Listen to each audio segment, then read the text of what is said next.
The diamond was a shard of frozen starlight, cold against the hollow of her throat. Lucian fastened the clasp with a possessiveness that was its own kind of chain, his long, pale fingers brushing her skin. The touch did not spark warmth. It was the sterile caress of a collector admiring a prized butterfly, already pinned and mounted. For 3 years, Elena had been his most beautiful acquisition. 3 years since the night he'd found her closing the bookstore alone. 3 years since he'd looked at her with those ancient, fathomless eyes and decided she was a treasure worth stealing from the world. "It suits you," he said, his voice a low murmur that vibrated through the stone and into her bones. He stood behind her, his reflection joining hers in the vast, gilt-edged mirror. He was eternal, a sculpture of unforgiving marble, his dark eyes holding the terrible depth of a starless night sky. Beside him, she was a flickering candle, her face pale, her own eyes once bright with a life she could barely remember, now held a muted, shadowed resignation.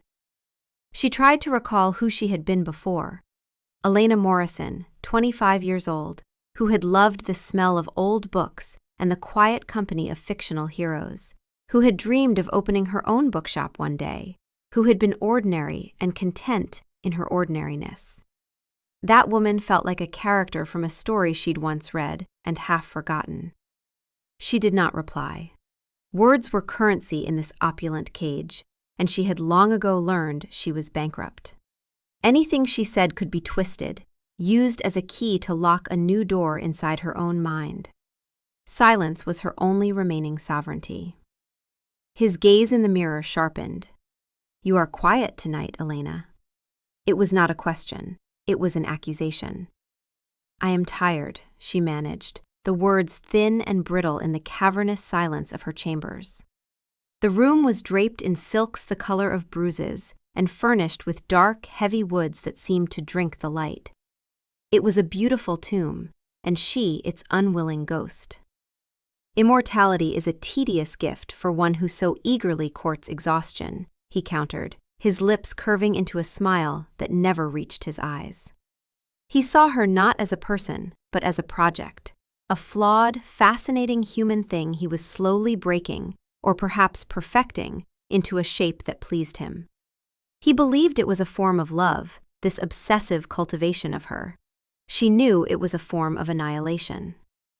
In the first months, she had fought him. She had screamed and thrown priceless vases and refused to eat.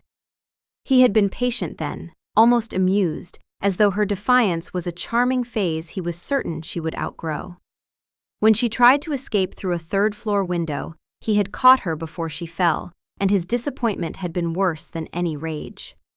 He had looked at her with such profound hurt, as if she had betrayed something sacred, and then he had locked her in the windowless wine cellar for 3 days, with no light, no sound. And when he let her out, he had held her while she sobbed, and told her that he did this because he loved her, because she needed to learn that the world outside would destroy her. But here, with him, she would be cherished forever. Every day was a careful, calculated performance. She ate the exquisite food he provided, though it tasted of ash. She wore the breathtaking gowns, though they felt like shrouds. She walked the lonely, echoing halls of his ancestral estate, a fortress hidden in a valley perpetually shrouded in mist. And she never, ever tried the doors she knew were locked. Her compliance was the price of a fragile peace, a temporary stay against the deeper, more inventive cruelties he was capable of. He enjoyed her spirit most when it was on the verge of shattering, and she had learned to shield its last embers from his sight. She had learned to present him with a carefully crafted version of herself, submissive enough to appease him, but with just enough flickers of personality to keep him interested. It was exhausting, this constant self-editing, this performance of being a person while feeling increasingly hollow inside. Over the first year, he had systematically, meticulously erased her past. Her small apartment in the city, sold to a couple who would never know its previous tenant, had not left willingly. The bookstore where she worked, its elderly owner paid an obscene sum to retire early and close the shop. The books dispersed to estate sales, the building converted into a coffee chain. Her few friends? Sarah, who worked at the library and occasionally met her for lunch. Marcus from her book club, her college roommate Jennifer. All of them had received visits from men in expensive suits, or discovered sudden opportunities in distant cities, or simply found their calls to Elena's disconnected number going unanswered until they stopped trying. Lucian had curated her isolation until he was the only thing left in her world. He had even gone to her childhood home in Pennsylvania, had charmed her aging mother with his sophistication and wealth, and convinced her that Elena had met someone wonderful and was traveling Europe, and by the time her mother grew suspicious enough to hire an investigator, Lucian had already arranged for the woman to believe her daughter had always been a distant, flighty child who rarely stayed in touch. He had rewritten Elena's story in the minds of everyone who had known her, until she was a ghost even to those who had loved her.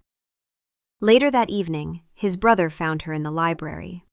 Cassian was Lucian's opposite, a softer echo of the same ancient blueprint.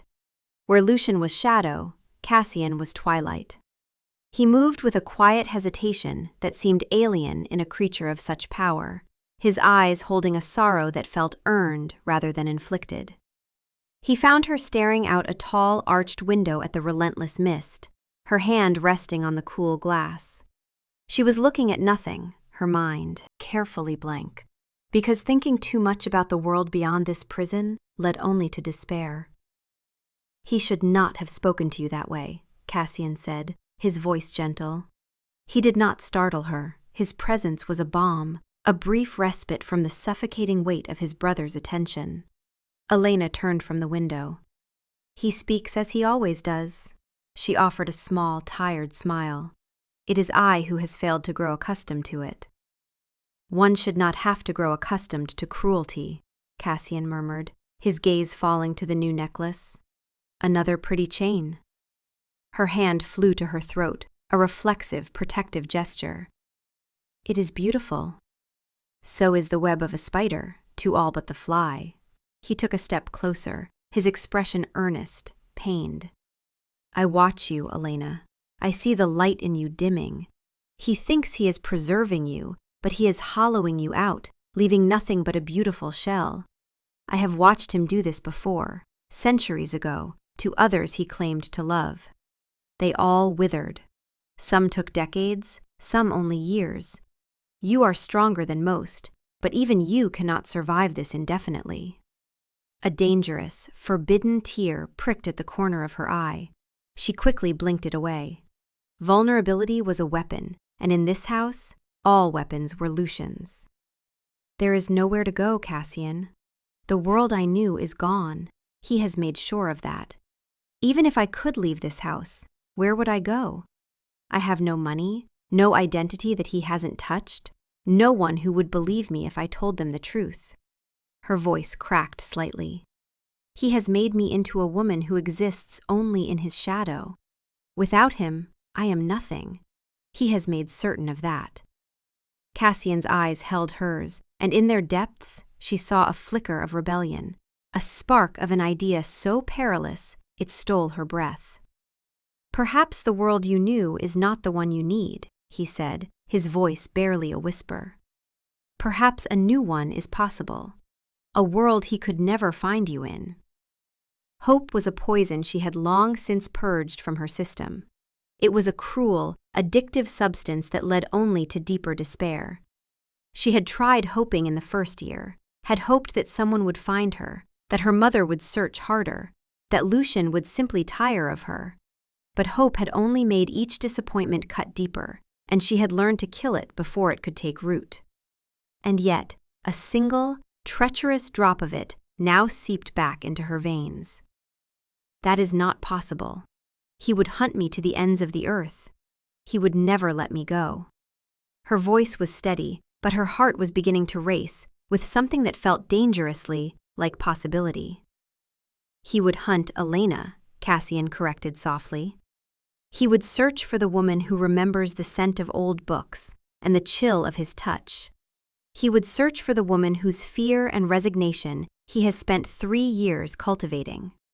But what if that woman no longer existed?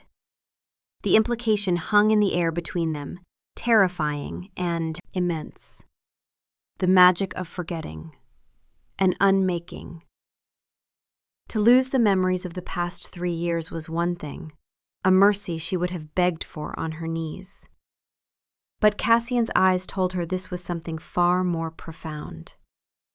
"I would not be me," she whispered, the thought a vertigo-inducing drop. "You would be free," he countered. "You would be a seed planted in new soil, with no memory of the frost that sought to kill you. You would have a chance to grow into something new, something whole. I have studied the old magic, the forbidden kind that even our kind fears to touch. Memory is not just recollection, Elena. It is the architecture of the soul. Every experience builds upon the last, creating the structure of who we are. What I am proposing is not merely forgetting trauma. It is a complete unmaking and remaking. I would strip away every memory you possess, every learned behavior, every name and face and place, and I would give you a new foundation. A simple story, a clean history, just enough to function in the world. You would be born again, in a sense, but with your essence intact." "My essence?" she asked, and there was a terrible yearning in her voice now. "What is that? How can you possibly know what would remain if you take everything else away?" Cassian moved closer, his voice urgent but gentle. "Because I have seen it, across centuries of existence. I have seen humans reduced to nothing by disease, by injury, by magic, and I have seen what remains when everything else is stripped away. Your fundamental nature, the core of your temperament, the shape of your soul, these things are not constructed by memory, they simply are. You would still be drawn to kindness, to beauty, to quiet joys. You would still possess your gentleness, your capacity for love. But you would not carry the weight of his ownership. You would not flinch at shadows or calculate every word before speaking. You would be who you were meant to be, before he tried to reshape you into his possession." She looked away from him, back to the impenetrable wall of mist outside the window. For 3 years, she had prayed for an escape. She had imagined running, fighting, dying.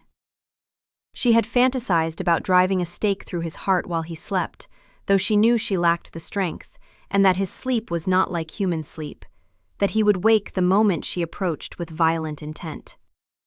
She had imagined simply walking into the morning sun and letting it burn her away to nothing, though she knew the windows were spelled against such escapes. But she had never imagined this. To be unwritten. To be given a life that was not a continuation, but a complete replacement. It was a death of a kind, but it was also the promise of a resurrection. "There is something else you must understand," Cassian said, his voice heavy with centuries of knowledge. "The bond between you and Lucian, it is not merely emotional. When a vampire claims a human so completely, when he obsesses over them with such intensity for years, a metaphysical thread forms. It is not intentional, not something we control. It simply is. A connection born of his constant attention, his blood magic that permeates this house, his will imposed upon you day after day. That thread is how he would find you, no matter how far you ran. Even if you somehow escaped and hid, he would feel you as a distant pull, a compass always pointing toward his obsession. The memory erasure will sever that thread. It will cut the metaphysical tie, because you will no longer be the person he is bound to. The Elena he obsesses over will cease to exist, and with her, the connection dies. "How do you know this will work?" she asked. And her voice was trembling now, with something that might have been terror or might have been desperate hope. "Because I have done it before," Cassian admitted. And there was such profound sorrow in his voice that it made her chest ache. Once, centuries ago, I helped someone escape our eldest brother, a man who made even Lucian seem merciful. I erased her completely and gave her a new life. My brother searched for decades, raged for a century, but he never found her. The thread was severed. She was free. I watched from a distance as she lived and aged and died, surrounded by people who loved her, and she never knew what she had escaped. That is both the mercy and the cruelty of this magic. You will be free, but you will never know you were ever enslaved. Elena felt tears sliding down her cheeks now, hot and unstoppable. Who was I before him, Cassian? Can you tell me? Because I feel like I'm losing her, like she's already almost gone. I try to remember what it felt like to wake up in my own small apartment, to walk to work without fear, to laugh with friends without calculating whether my happiness would displease him later. But it's all so distant now, like remembering a dream. Cassian reached out and gently wiped away one of her tears, a gesture so tender it made her sob. You were kind, he said softly. You were the kind of person who apologized to furniture when you bumped into it. You brought coffee to the homeless man who sat outside your bookstore every morning. And you never made it seem like charity.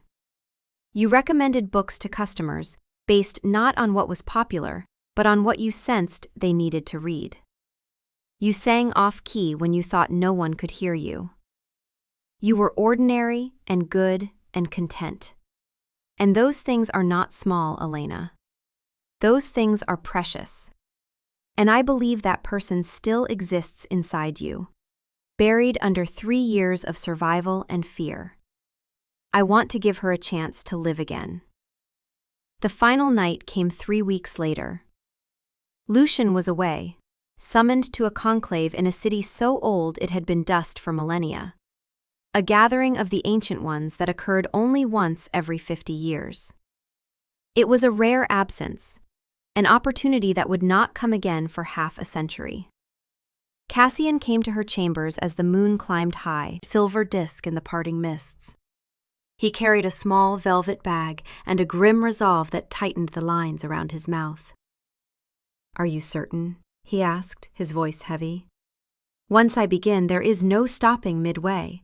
The magic is not gentle. It will tear through your mind like a wildfire, consuming everything. Memories, yes, but also learned behaviors, conditioned responses, even your current sense of self. What remains will be raw and unformed. I will plant a new identity, a simple story, but the rest will be up to you to build. Elena looked around the room, at the silken prison and the beautiful, meaningless objects. She touched the cold diamond at her throat one last time, then unfastened the clasp. She laid it on the polished surface of her vanity, a final, silent repudiation. She had nothing to pack, nothing to take with her. Everything she owned belonged to him.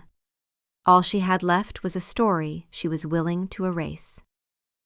I am, she said, her voice clear and steady for the first time in years. I am not afraid of forgetting. I am afraid of one more day of remembering. I am afraid of waking up 10 years from now and realizing I have become so numb that I no longer even want to escape. I am afraid of him finally succeeding in making me into whatever hollow, perfect thing he envisions. I would rather die than let that happen. And if this is a kind of death, then I choose it gladly. He nodded, a flicker of admiration in his sad eyes. He took her hand, his own surprisingly warm. Before we go, there is something you should know. When Lucian returns and finds you gone, he will know I helped you. He will not kill me because I am his brother, and for all his cruelty, he still carries some vestige of family loyalty. But he will imprison me. He will lock me in the deep places beneath this house, and I will remain there until he brings you back or until he accepts you are truly lost. I am prepared for this. It is a price I pay willingly. Elena felt a fresh wave of tears. Cassian, I cannot let you sacrifice yourself for me. You are not letting me do anything, he said gently. I am choosing this. I have lived for over 900 years, Elena. I have seen empires rise and fall. I have watched humanity grow from superstitious villages to cities of light, and in all that time, I have accumulated so many regrets, so many moments where I stood by and did nothing while my kind committed atrocities. Let me do this one good thing. Let me save one person from my brother's love.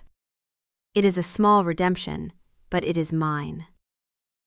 He led her not through the grand halls, but through a series of forgotten servants' passages, the air thick with the dust of ages. They emerged into a stable yard, the air crisp and cold. A plain, unassuming car waited in the shadows, and Elena realized with a start that Cassian had been planning this for weeks, perhaps months. Before they left, he stood before her in the moonlight. This will not be painless, he warned.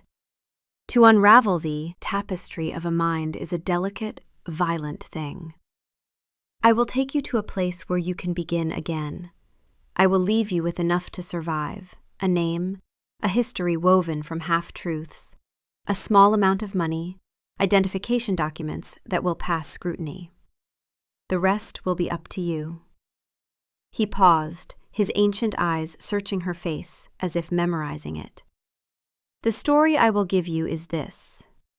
You are Lena Petrova, 25 years old, an orphan raised in foster care in Pennsylvania. You have no family, no deep connections. You came to a new city seeking a fresh start. You will wake in a hospital after a minor car accident, with a head injury that explains any confusion or gaps in your memory. The documents in your purse will support this story. I have spent decades perfecting the art of creating false identities, and this one will hold up to any scrutiny, at least in 1982. 1982, Elena repeated. She had lost track of time in the estate, where seasons barely touched the perpetual mist. It is April 1982, Cassian confirmed. The world outside has continued without you, but now you have a chance to rejoin it. Thank you, she said, and the words felt impossibly large, a universe of gratitude packed into two small sounds. He reached out, his hands hovering over her temples. The world is vast, Elena. He will search, but he will be searching for a ghost. The woman you will become, she will be a stranger to him. Live well. Live for the both of you. The woman you were and the woman you will become. He began to chant in a language that was ancient when the mountains were young, words that predated human civilization, magic from a time when the world was still learning its own rules. A pressure built behind her eyes, a humming that grew into a roar. She felt the air around them thicken and spark with power, saw Cassian's form begin to glow with an ethereal light that hurt to look at. Colors bled at the edges of her vision, her life spooled out behind her, a ribbon of memories unfurling in a hurricane. The face of her mother, younger than Elena remembered, bending to kiss her forehead on her first day of school. A childhood song about a mockingbird, her mother's voice cracking on the high notes. The taste of rain on her tongue, standing in a summer storm with her arms spread wide. The smell of the bookstore, that perfect combination of old paper, coffee, and vanilla candles. Mr. Henderson, who owned it, teaching her how to repair broken spines with glue and patience. Her college roommate Jennifer, laughing so hard at some long-forgotten joke that she snorted wine out her nose. The first time she saw Lucian, how beautiful he had seemed, how his attention had felt like sunlight, before she understood it was the focused heat of a magnifying glass positioned to burn. The cold diamond against her throat, the echoing halls, the taste of ash. The feeling of her own spirit slowly suffocating. Cassian's kind eyes. It all swirled into a vortex of light and sound, memories layering upon memories, her entire existence compressed and then scattered like a shattered mirror. She felt a profound, tearing agony, the pain of a soul being ripped from its own story. It was not a physical pain, though her body convulsed with it. It was deeper, more fundamental, the sensation of her very self being disassembled piece by piece. She cried out, a sound that was swallowed by the ancient words. She felt herself fragmenting, Elena Morrison dissolving like salt in water, the boundaries of her identity becoming porous and then non-existent. There was a moment of pure existential terror, a void where self had been, and then there was only a soft, quiet, welcoming darkness. A gentle, empty peace. The last thing she felt before consciousness left her was Cassian's hand on her shoulder, steady and sure, an anchor in the obliteration. She woke to the smell of disinfectant and cheap coffee. A woman in blue scrubs was checking a monitor beside her bed, humming tunelessly. The fluorescent lights overhead were harsh and bright, so different from the soft candlelight of the estate. The woman smiled when she noticed Elena's eyes were open. "Well, hello there. Welcome back. You gave us quite a scare." Elena blinked, her mind a placid, waveless sea. She felt a dull ache in her head, a bruise on her left side, but no alarm. No fear, no weight. She looked down at her hands, resting on a thin white blanket. They were her hands, she supposed, but they felt unfamiliar, as if she were looking at them for the first time. She flexed her fingers experimentally, watched them move, and felt a strange, distant curiosity about them. Where am I?" Her voice was raspy, dry from disuse. "You're at St. Jude's Memorial Hospital," the nurse said cheerfully. "You were in a minor car accident yesterday evening. Nasty bump on your head. The police found your purse in the car. Says your name is Lena Petrova. Can you confirm that for me?" The name felt right, like a coat that was new but fit surprisingly well. "Lena," she repeated, testing the syllables. "Yes, I'm Lena." The nurse made a note on a chart. "And do you know what year it is?" She had to think for a moment, a brief flicker of panic that something was missing, like reaching for a word on the tip of her tongue and finding only emptiness. But then the answer surfaced, simple and clear. 1982. The nurse smiled again, satisfied. "Excellent. And do you remember what happened? The accident?" Lena frowned, concentrating. There was nothing there, just a blank space where memory should be. "No," she said slowly. "I don't remember. Is that normal?" "With head injuries, it's very common to lose some time around the incident. Don't worry about it. Your memory should come back gradually. The doctor will be in to see you shortly. Just rest." Lena Petrova rested. She felt a strange lightness, as if she had been carrying a great weight for a very long time and had only just set it down. She looked out the window at the unfamiliar cityscape, at the ordinary people walking on the ordinary sidewalks below, at the traffic lights changing colors and the rhythm of normal life. She felt no connection to any of it, but she felt no fear either. She felt like a blank page at the beginning of a brand new book, and for the first time in a life she couldn't remember, she was not afraid to see what would be written on it. There was no creeping dread, no need to calculate her next words, no sense that somewhere, someone, was watching and judging her every move. There was only the soft beep of the heart monitor, and the gentle ache in her head, and the bright promise of an unknown future. Lucian returned to a silent, empty estate 3 days later. The conclave had been tedious, full of ancient politics and territorial disputes that felt increasingly meaningless to him. His mind had been on Elena the entire time, on the new necklace he had commissioned for her, on whether she would smile when he presented it or simply accept it with that quiet resignation that both frustrated and fascinated him.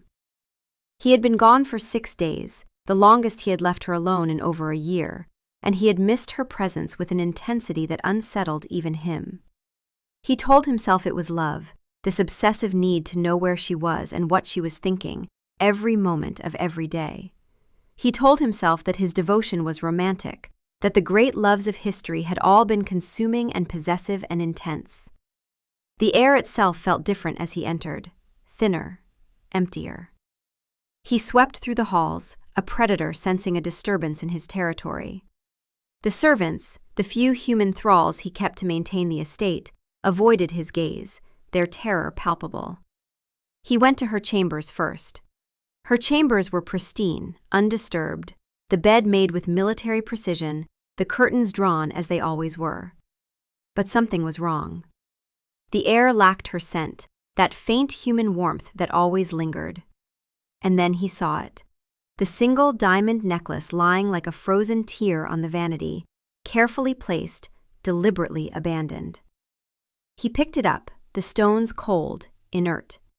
He had felt her presence as a constant low thrum beneath the surface of his existence, a subtle awareness that she was there, somewhere in the house, alive and his. Now there was only silence, a void.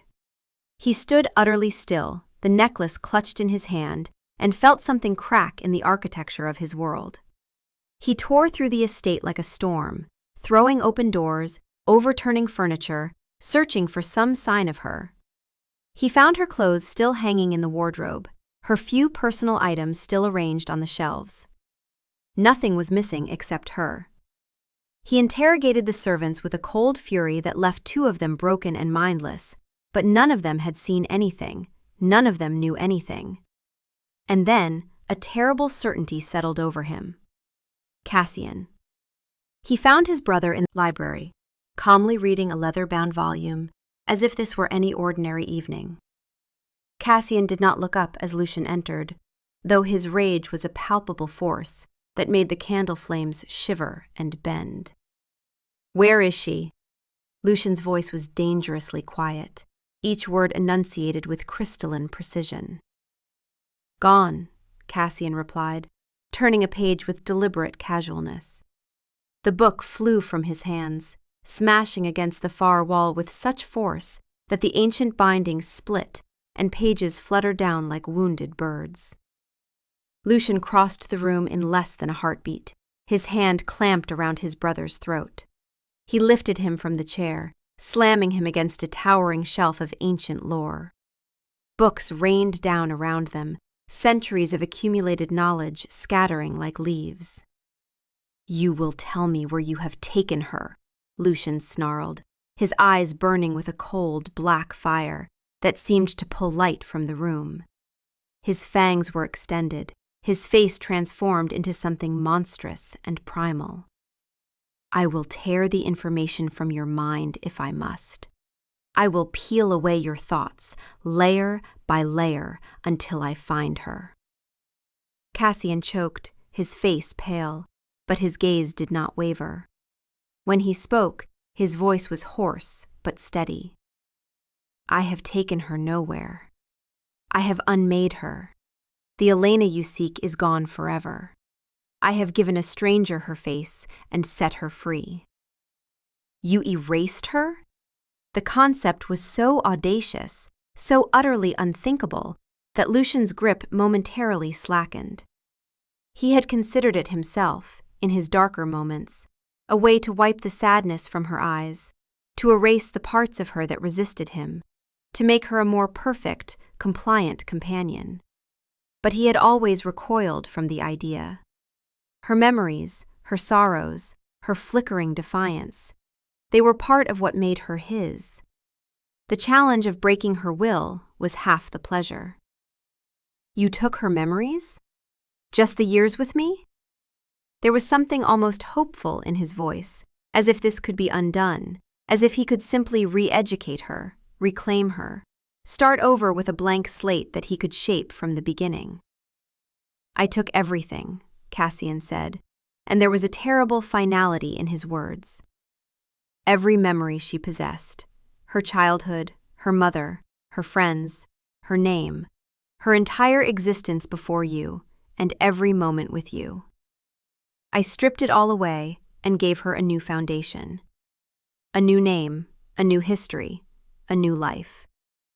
The metaphysical thread that bound you to her, that connection born of your obsessive attention, it died when Elena Morrison ceased to exist. You cannot feel her anymore because there is no her to feel." She is not hiding. She is not lost. She simply is not. Lucian's howl of rage and anguish was something beyond human sound, a noise that shook the foundations of the ancient house and sent servants fleeing into the night. He slammed Cassian against the shelves again and again, books cascading down upon them, but his brother offered no resistance, simply hung in his grip like a martyr accepting his fate. "I gave her a mercy you were incapable of conceiving," Cassian gasped, blood trickling from his mouth. "I gave her a chance at a life, not an eternity as your prized possession. She is human, Lucian. She deserved a human life, one with sunlight and laughter and the freedom to choose.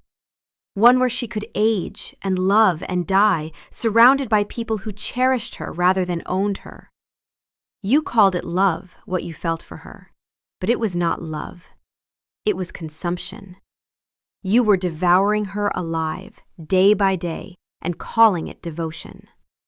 The rage returned, tidal and absolute. Lucian wanted to kill his brother in that moment, wanted to tear him apart for the unforgivable sin of taking what was his. But death was too quick a punishment, too merciful for this betrayal.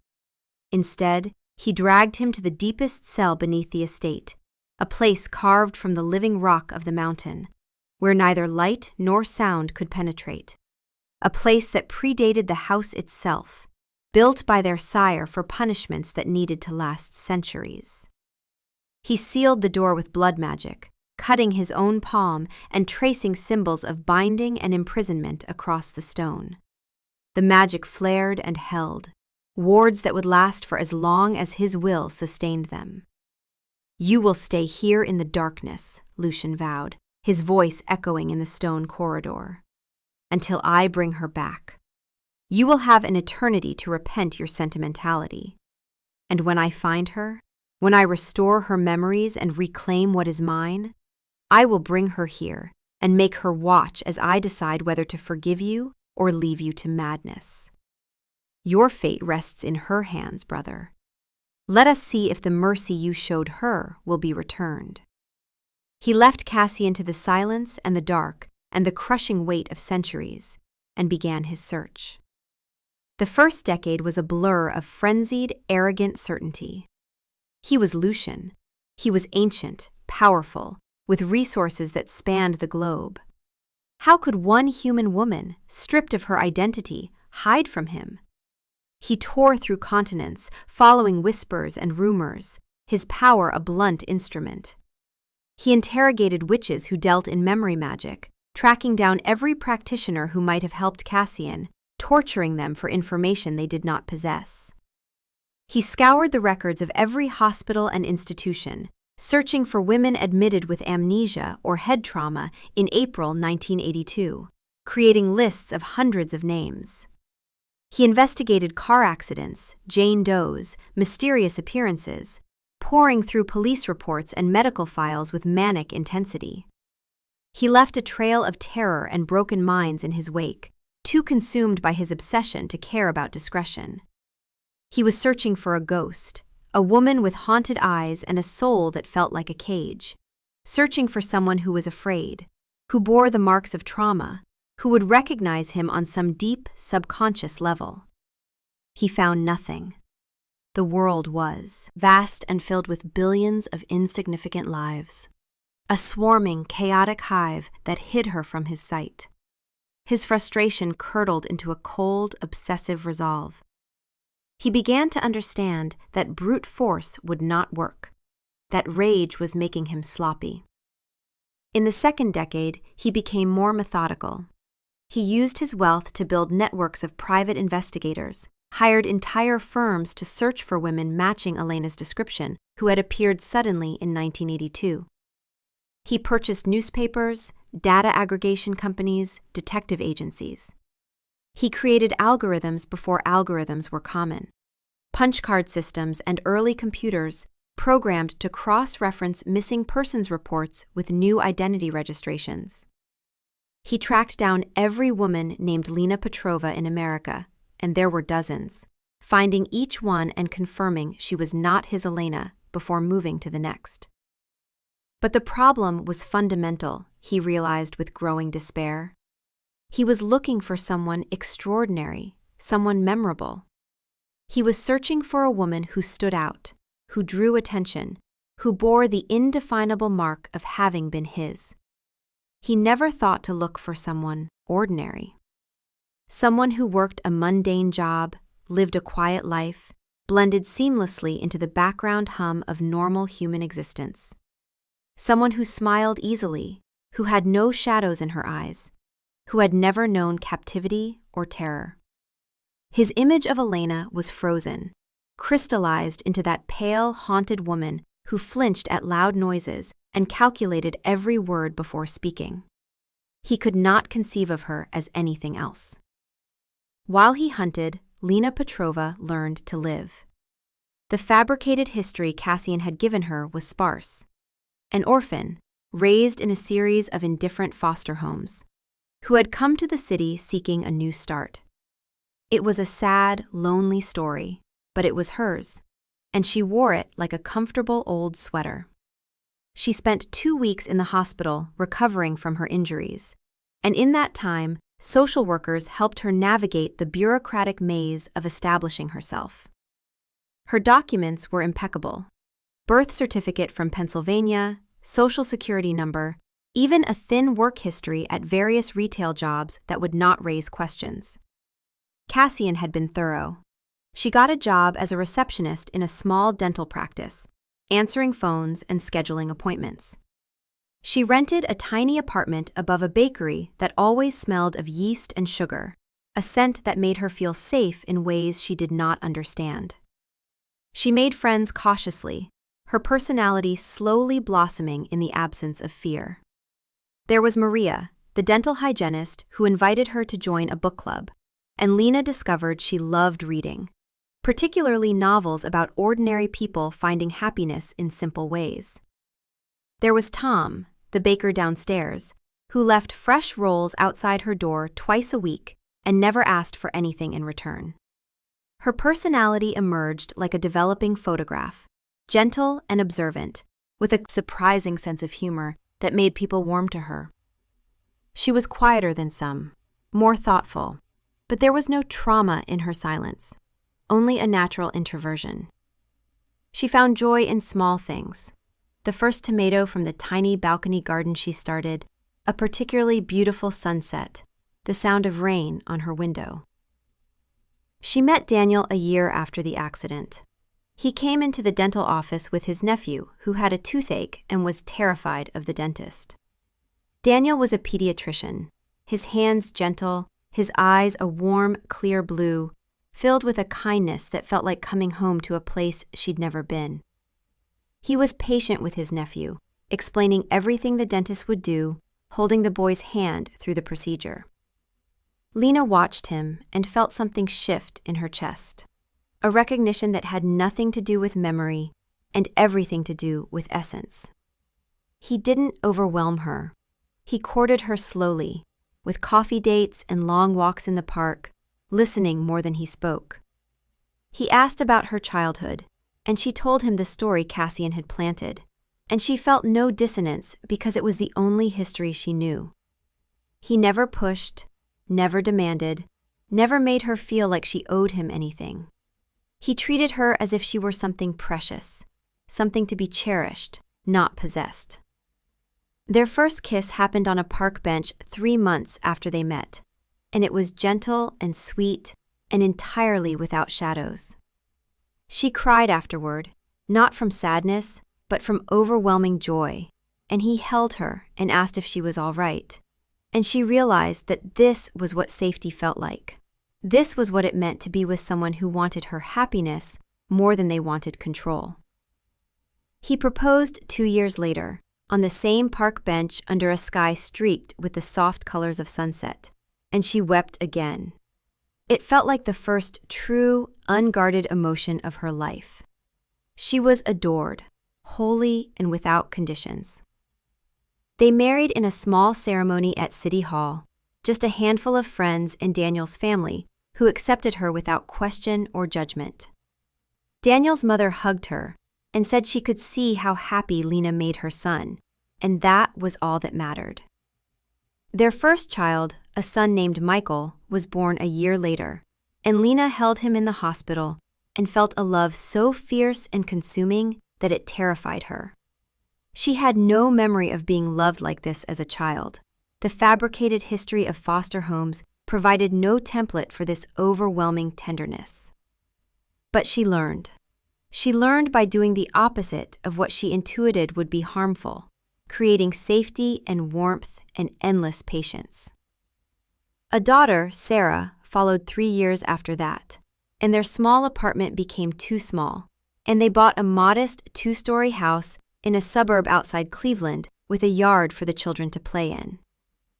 Their life was a tapestry woven from ordinary magic: scraped knees and bedtime stories, mortgage payments and family vacations in a crowded station wagon, arguments over laundry and quiet reconciliations in the dark. Daniel had a temper, but it was quick to flare and quick to fade, and he always apologized, always explained that his frustration was with circumstance, not with her. She learned what healthy conflict looked like, learned that love did not require perfect harmony, only mutual respect and genuine care. Lena found a deep, abiding contentment in the beautiful mundanity of it all. She volunteered at the children's school, joined a gardening club, learned to bake, though she was terrible at it, and her cakes always came out lopsided. Daniel laughed at her baking disasters with pure affection, never criticism, and ate every burned cookie with exaggerated enthusiasm. The past was a closed door she had no desire to open. Sometimes, very rarely, she would have dreams that felt like they belonged to someone else. Dreams of echoing halls and cold stones and a pair of dark eyes that watched her with terrible intensity. She would wake from these dreams gasping, her heart racing, but Daniel would hold her and the fear would fade. And in the morning, she could never quite remember what had frightened her. The future was a horizon she walked toward hand in hand with a man who loved her. She was happy. 30 years passed. The world changed around them. Cities grew, technology advanced, fashions came and went. Their children grew into adults. Michael became a teacher, Sarah became a nurse. They moved away for college and careers, but stayed close, calling every week, visiting for holidays. Lena's hair began to gray, laugh lines deepening around her eyes, her hands developing the spots and looseness of age. Daniel grayed too, his steps slower, his blue eyes crinkling when he smiled at her across the breakfast table. They grew old together, and it was a privilege that Lena never took for granted. For Lucian, those 30 years were the blink of an irritating passage of time marked only by his continued failure. His rage had long ago burned itself out, leaving behind a hollow, aching obsession. The memory of Elena had become a religious icon he worshipped in the lonely cathedral of his mind. Her face haunted him, that last image of her pale and resigned, wearing the diamond necklace he had just given her. He no longer sought to punish her, only to find her, to possess her once more, to restore her memories and make her understand that she belonged with him, that the world outside could never cherish her the way he did. The search became more refined, less violent. He used networks, wealth, patience. He built a global information empire, news organizations, data mining companies, early social media platforms, all of it a vast, complex engine for a single purpose: to find one missing woman. The breakthrough came from a piece of software he'd designed, a facial recognition algorithm cross-referencing decades of public records. He had spent years working with engineers and programmers, creating something that could scan millions of photographs, driver's licenses, passport photos, surveillance footage, anything with a human face. For years, it had yielded nothing but false positives and dead ends. Then, one Tuesday afternoon in 2012, a match appeared. A 97.4% probability. A driver's license photo from Ohio, issued in 1983 to a woman named Lena Miller, formerly Petrova. The photo was not particularly clear, a standard DMV photograph, but the software had highlighted the features it recognized: The shape of the eyes, the structure of the cheekbones, the specific distance between facial landmarks. The face was younger than she should be by 30 years, fuller, smiling with an open, uncomplicated happiness that was utterly alien to him. But the eyes, the shape of them, the deep, soulful brown was unmistakable. It was her. He felt a tremor of triumph so profound it was almost painful. After all this time, after 30 years of searching, of rage and obsession and hollow nights, he had her. He pulled every record associated with that name.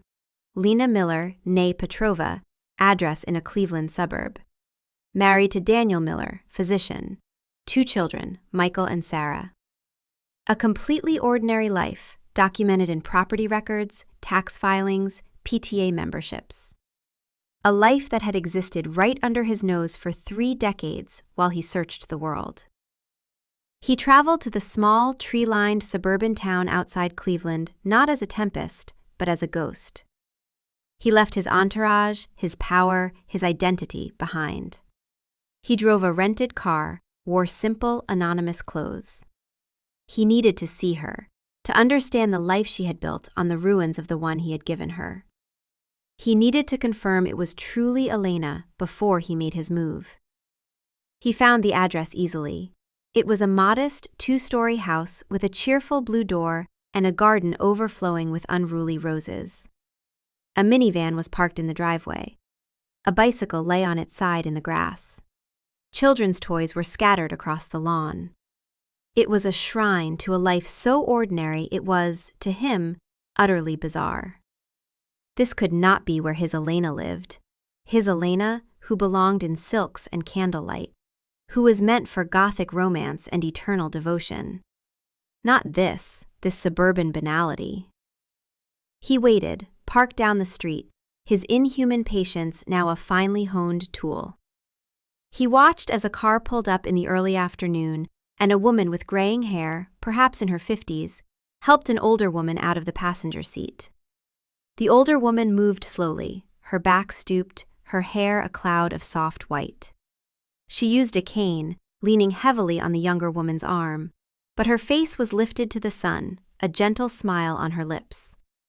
She was laughing at something the younger woman said, a sound of pure, uncomplicated joy. Lucian's breath, a thing he had not needed for 1,000 years, hitched in his chest. It was her.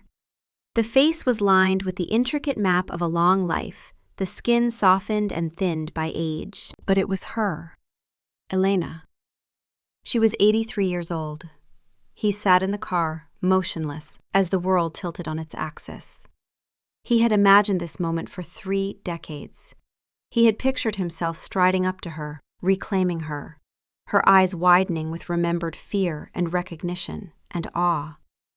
He had imagined her shock, her confusion, and then slowly, painfully, her understanding as he explained everything, as he restored her memories with magic or force of will or sheer determination. He had imagined her submission, her return to his side, where she belonged. He had never, in all his centuries of existence, imagined this. He had never imagined her old. The foundation of his obsession, the image of his timeless, beautiful Elena frozen at 25, shattered into 1,000,000 pieces. The woman in front of him was not his. She had never been his. She belonged to this house, to this garden, to the daughter who was now helping her up the porch steps with such tenderness it made his chest ache. She belonged to the 30 years he had lost, to the life he had never given her. He got out of the car, his movements stiff, mechanical. He didn't know what he was going to do. He only knew he had to get closer. He walked up the sidewalk, his footsteps silent, as the younger woman went inside, leaving the old woman to tend to her roses. She moved among them with surprising deftness despite her age, her gnarled fingers gentle as she snipped away withered blooms, murmuring to the plants as if they were old friends. He stopped at the edge of her lawn. The scent of cut grass and roses filled the air. It was the scent of her life, of everything he had never given her. "Elena," he said. His voice was a raw, broken thing, barely more than a whisper, but it carried across the small space between them. She looked up, squinting against the afternoon sun. Her eyes, the same brown eyes that had haunted his dreams for 30 years, held no flicker of recognition. They were calm, polite, mildly curious, the eyes of a woman looking at a stranger who had appeared on her sidewalk. There was no fear in them, no buried memory struggling to surface, no connection at all. "I'm sorry?" she said, her voice thin but clear, the voice of an elderly woman with nothing to hide and nothing to fear. "Do I know you?" He could not speak. The name, the one he had whispered and snarled and wept for 30 years, meant nothing to her. The face that had haunted his every waking moment for 3 decades looked at him with nothing but polite confusion. He was a stranger to her. Less than a stranger, because a stranger might at least inspire curiosity. He inspired only the mild wariness of an elderly woman approached by an unknown man. You remind me of someone I knew, a long time ago," he managed, the words tasting like poison and ash and the bitter dregs of a wasted eternity. A polite, distant smile touched her lips. It was the smile one gives to a harmless, confused stranger. "That's nice, dear," she said, her tone gentle but dismissive, as one might speak to someone not quite right in the head.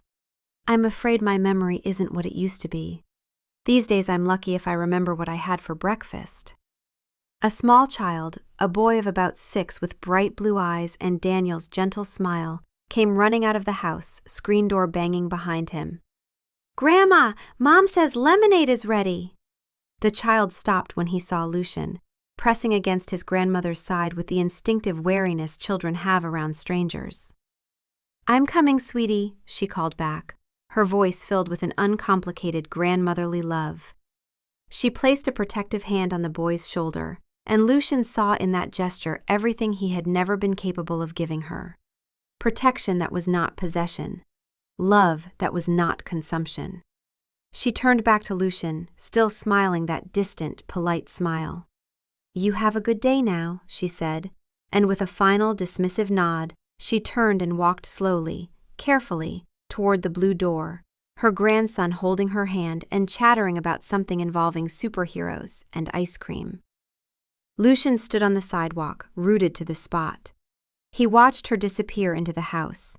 He heard the sound of laughter from within, multiple voices, a family gathered. He had searched for decades, a monster hunting his escaped prize, and when he found her, she looked right through him. She had not been waiting for him. She had not been hiding from him, looking over her shoulder in fear. She had been living.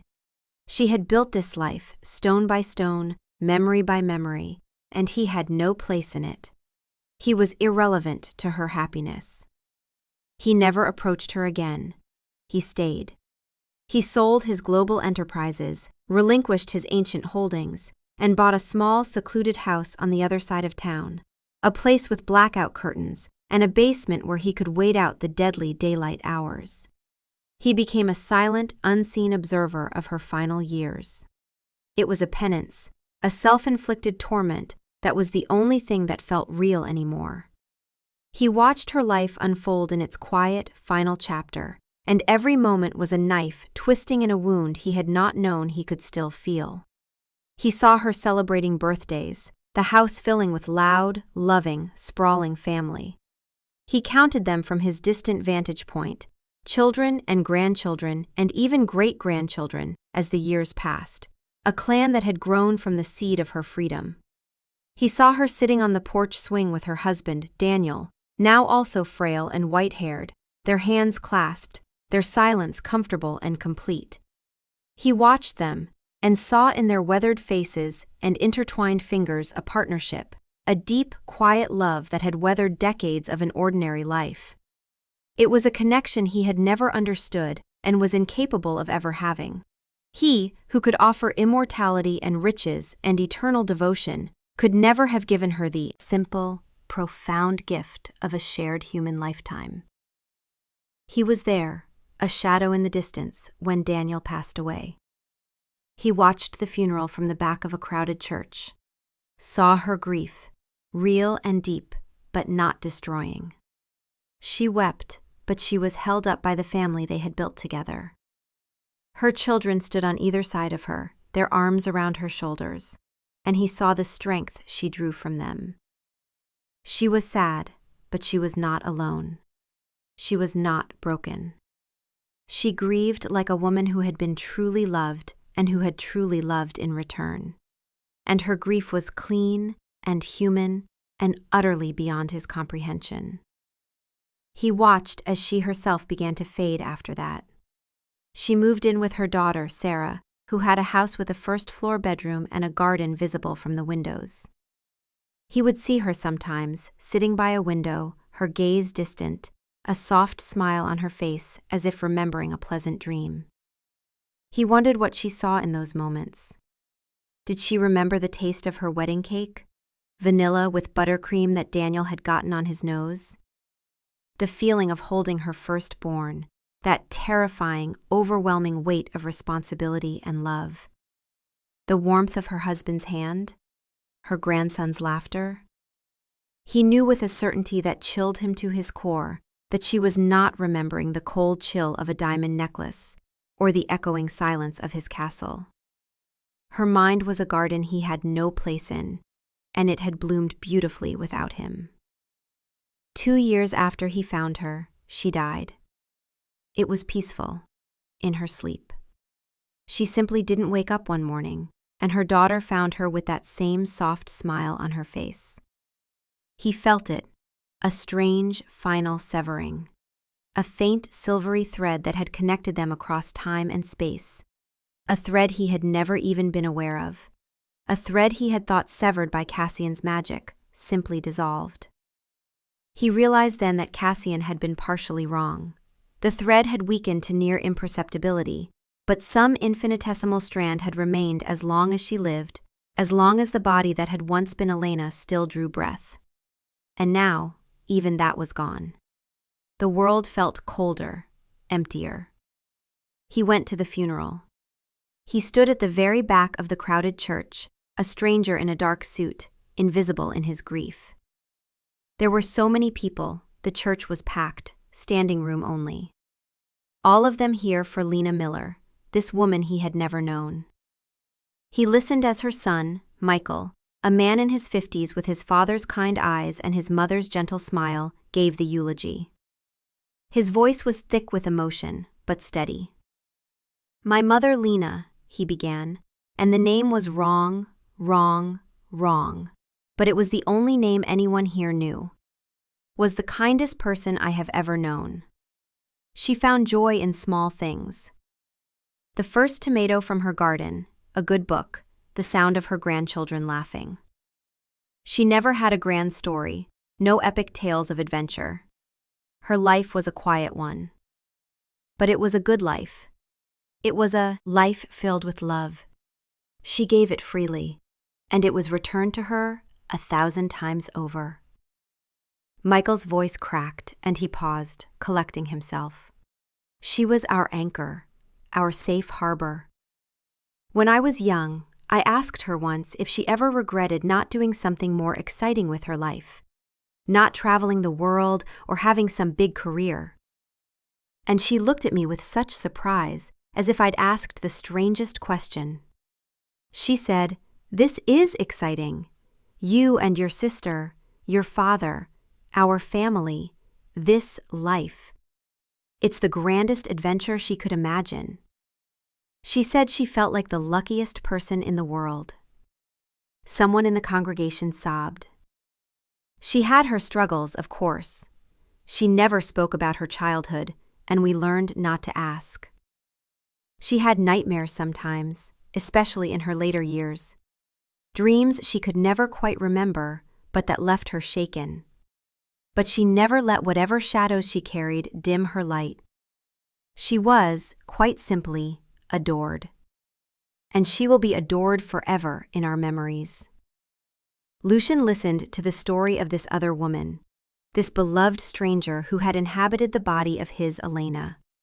He heard about her terrible baking, about the time she tried to fix a leaky faucet and flooded the basement, about her surprising sense of humor and her fierce loyalty to her friends.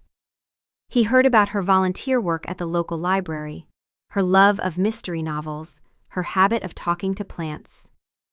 He was learning her, piece by piece, only now when she was gone forever.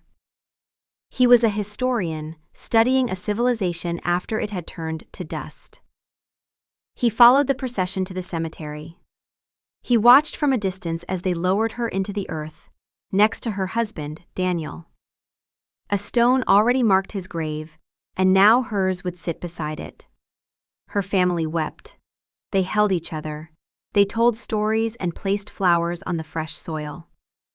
They were celebrating a life well lived, mourning a loss, yes, but also honoring something beautiful that had existed and touched them all. He waited until they were all gone, until the sun began to set, painting the sky in the same soft colors of the evening she had gotten engaged to Daniel all those years ago.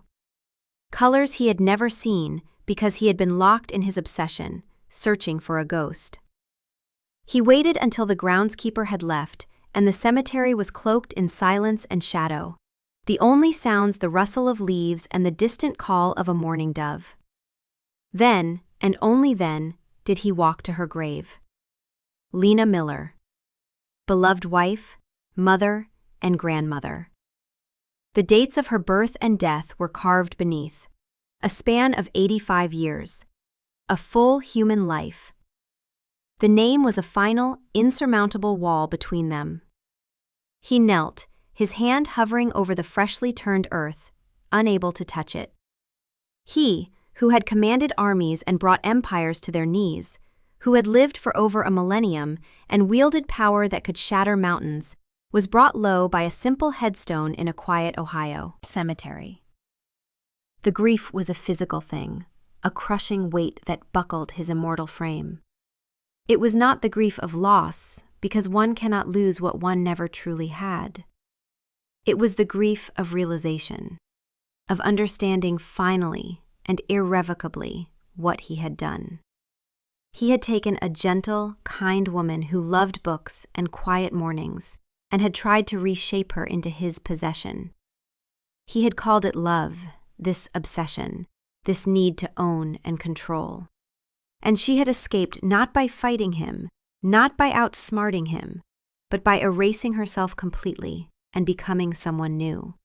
Someone who was, in every way that mattered, free. A sound tore from his throat, a raw, ragged sob that was the sound of 1,000 years of solitude and cruelty crashing down upon him. He wept. He wept for the woman he had tormented and the woman he had never known. He wept for the cruelty that had been his only language of love. He wept for the 30 years he had spent hunting a memory while she had been building a life. He wept for Daniel, who had given her everything Lucian could not, who had loved her without possession, who had made her laugh and held her when she cried and grown old beside her. He wept for Michael and Sarah and all the grandchildren, for the family that should never have existed because she should have been his forever. He wept for Cassian, still locked in darkness beneath the estate, waiting for a brother who would never come to release him because the quest was over and had been lost. He wept for himself, for the monster he had been and would always be, incapable of the kind of love that builds rather than destroys. He stayed there as the night deepened, kneeling at her grave like a supplicant at an altar. The moon rose, full and silver, and cast long shadows across the cemetery. He thought about turning himself to dust, about walking into the sunrise and letting it burn away the centuries of pain and obsession. But he knew he would not. He was too much of a coward for that, and perhaps this was his true punishment, to live forever with the knowledge of what he had lost, what he had never had, what he had destroyed. As dawn approached, he finally rose, his body stiff, his face wet with tears that had long since stopped falling. He looked at her name one last time. "I am sorry," he whispered, and the words were inadequate, meaningless, 1,000 years too late. I am so sorry, Elena. But even that was wrong, because Elena was not here. Elena had died 30 years ago in a stable yard, had chosen oblivion over one more day with him. The woman in this grave was Lena Miller, beloved wife, mother, and grandmother, and she had never known him at all.